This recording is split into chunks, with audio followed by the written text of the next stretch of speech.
16वीं शताब्दी की रानी रूपवती अपनी स्वर्ग से भी सुंदर शोभा के लिए मशहूर थी। कहा जाता है कि जब वह महल के आईने में अपनी सूरत देखती थी तो फूल मुरझाने लगते और चांद भी अपनी रोशनी घटा देता। रानी रूपवती को अपनी खूबसूरती बहुत प्यारी थी। अपनी सुंदरता देखने के लिए रानी रूपवती ने पूरे महल खंड में सोने का आईना लगवाया था।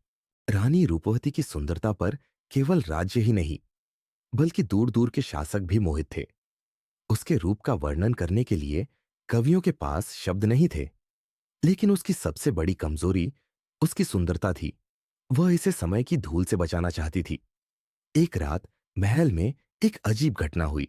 रानी अपने सोने से बने आईने के सामने खड़ी थी और उसे अपनी ही छवि में हल्का सा बदलाव दिखा। उसकी त्वचा वैसी ही थी, लेकिन उसकी आंखों के नीचे हल्की परछाई थी। क्या ये बुढ़ापे की दस्तक थी? रानी घबरा गई। उसे अपनी सुंदरता हमेशा के लिए अमर चाहिए थी।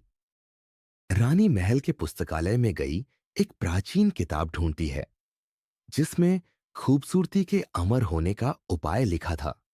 उस किताब में लिखा होता है, समय को हराना चाहते हो तो उसे एक जीवन का बलिदान देना होगा। रानी ने इस जादुई उपाय को समझने के लिए एक तांत्रिक को बुलाया। तांत्रिक ने कहा, यह मंत्र सचमुच अमरता देगा, लेकिन इसकी कीमत भयंकर होगी। रानी ने पूछा, कितनी भयंकर? तांत्रिक ने कहा, तुम्हें अपने सबसे प्रिय व्यक्ति की आत्मा का बलिदान देना होगा। रानी परेशान हो गई। क्या वह राजा विक्रम को खो देगी या फिर कोई और उसका बलिदान बन सकता है? रानी ने राजा विक्रम को एक शाही उत्सव में आमंत्रित किया।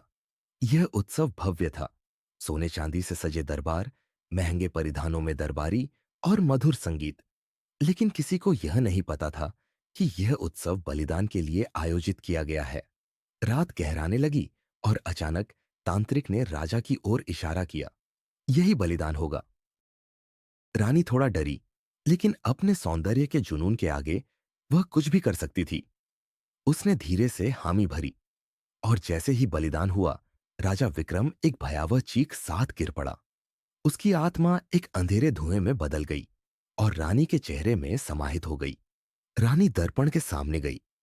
वह अब पहले से भी अधिक सुंदर थी। लेकिन तभी दर्पण में कुछ अजीब घटित हुआ।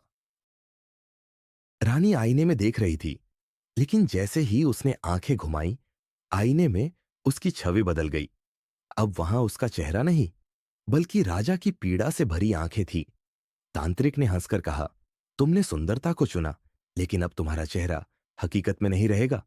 तुम हमेशा दोहरी पहचान के साथ जियोगी। रानी ने घबराकर अपने चेहरे को छूने की कोशिश की, लेकिन हर बार जब वह आईने में देखती, उसे अपने चेहरे के पीछे राजा की छाया दिखती। रानी अब अमर थी, लेकिन उसकी सुंदरता अब एक श्राप में बदल चुकी थी। महल के दरबारियों ने महसूस किया कि रानी बदल चुकी थी। कोई भी सीधे उसकी आंखों में देखने की हिम्मत नहीं कर सकता था। महल में एक अजीब खामोशी फैल गई थी। धीरे धीरे महल के सभी आईने धुंधले हो गए, क्योंकि उनमें रानी की आत्मा की परछाई बस गई थी। कुछ वर्षों बाद रानी को एहसास हुआ कि उसकी सुंदरता की कीमत बहुत भारी थी। अब कोई उसकी असली पहचान नहीं जान सकता था। उसने आखिरी बार आईने में देखा और आईने ने उससे बात की। रूपवती, अब तुम्हारी सुंदरता अमर है, लेकिन तुम कभी सच्ची मुस्कान नहीं दे पाओगी। रानी ने आखिरी चीख के साथ आईने को तोड़ दिया। लेकिन तब से महल के हर कोने में उसकी परछाइयां घूमती रहती है। यह कहानी खूबसूरती के जुनून और उसकी कीमत पर आधारित है। क्या सच में सुंदरता के लिए इतना बड़ा बलिदान देना सही था? रानी रूपवती का श्राप आज भी महल की दीवारों में बसा है।